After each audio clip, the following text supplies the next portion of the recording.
Indore family court ने एक अहम फैसले पर सुनवाई करते हुए कहा कि अगर पति और पत्नी दोनों कमाने में सक्षम हैं तो बच्चे की परवरिश की जिम्मेदारी भी दोनों की बराबर होगी। कोर्ट ने बेटे के लिए हर महीने 50,000 रुपये भरण पोषण की मांग को यह कहते हुए खारिज कर दिया कि मां की आय भी 57,000 रुपये से ज़्यादा है, इसलिए पूरा खर्च केवल पिता पर नहीं डाला जा सकता। कोर्ट ने पिता को बच्चे की पढ़ाई का पूरा खर्च उठाने और फीस की रसीद समय समय पर अदालत में पेश करने के निर्देश दिए हैं, जबकि मां को बच्चे के दैनिक पालन पोषण की जिम्मेदारी सौंपी गई है। ये मामला 7 दिसंबर 2015 को हुई शादी के बाद हुए वैवाहिक विवाद से जुड़ा है, जिसमें दोनों पति पत्नी अलग रहने लगे और बेटा मां के साथ रह रहा है। दोनों की आर्थिक स्थिति को देखते हुए कोर्ट ने कहा कि बच्चे के भविष्य और हित में उसकी जिम्मेदारी दोनों अभिभावकों की साझा होनी चाहिए।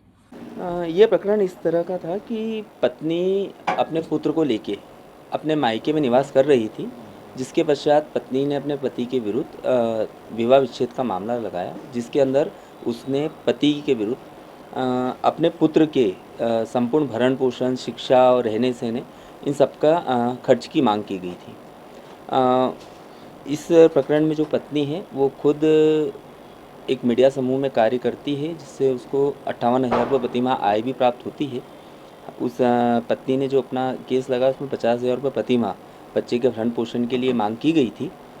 न्यायालय ने ये पाया कि चूँकि दोनों ही पक्ष कार्यरत हैं, पति भी कार्यरत है, पत्नी भी कार्यरत है, और पति ने की तरफ से हमने ये भी बताया कि भले ही हमारी पत्नी हमसे अलग रह रही है, बच्चे के साथ अलग रह रही है, तब भी हम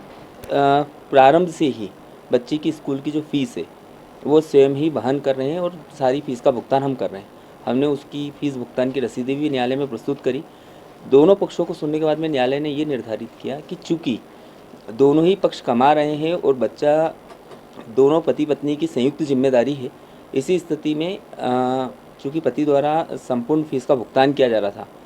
तो न्यायालय द्वारा ये निर्धारित किया गया कि पति बच्चे के शिक्षा खर्च जो है वो वहन करते रहेगा और पत्नी जो है बाकी की भरण पोषण का, बच्चे का भरण पोषण की जो भी व्यवस्था है वो पत्नी अपने स्वयं के उससे आय से वहन करेगी। ये संभवतः पहला मामला ऐसा है जिसमें न्यायालय द्वारा दोनों ही पक्ष की आय को देखते हुए बच्चे की जिम्मेदारी संयुक्त रूप से निर्धारित की है। ये तलाक की अर्जी 2024 में लगाई गई थी, जिसमें न्यायालय द्वारा ये निर्धारित किया गया, हमने अपने ये पक्ष रखे थे कि दोनों पक्ष कमा रहे हैं और चूँकि बच्चा जो होता है वो पति और पत्नी की संयुक्त जिम्मेदारी होता है, संयुक्त भरण पोषण का दायित्व दोनों पक्षों का होना चाहिए। न्यायालय ने उसी चीज़ को मान्यता देते हुए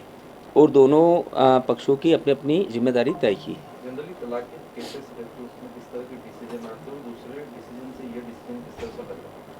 जनरली समाज में भी ये धारणा है और सामान्यतः जो आदेश न्यायालय द्वारा होता है उसमें पति को आय अर्जित करना मानते हुए, भले ही पत्नी की का भी आय अर्जन हो तब भी पति की आय अर्जन का होना मानते हुए संपूर्ण बच्चे के भरण पोषण की जिम्मेदारी पिता को ही दायित्व में दिया जाता है। लेकिन इस प्रकरण में चूँकि दोनों ही पक्षों को की आय को न्यायालय ने ध्यान में रखा और ये निर्धारित किया कि दोनों की संयुक्त जिम्मेदारी, केवल एक अकेला पिता ही जिम्मेदार नहीं है बच्चे के संपूर्ण भरण पोषण के लिए, माता भी उतनी ही जिम्मेदार है अपने पुत्र के लिए। विशेष कोई टिप्पणी की गई है न्यायालय द्वारा आज के परिप्रेक्ष्य को देखते हुए और आज की महिलाओं के आय अर्जन क्षमता को देखते हुए ये निर्धारित किया गया कि दोनों पक्ष संयुक्त रूप से जिम्मेदार होते हैं किसी भी अवयस्क संतान के भरण पोषण के लिए। मेरा नाम पंकज खंडेलवाल एडवोकेट है। मैं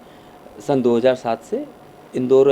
जिला एवं सत्र न्यायालय तथा कुटुंब न्यायालय में वकालत का व्यवसाय कर रहा हूँ।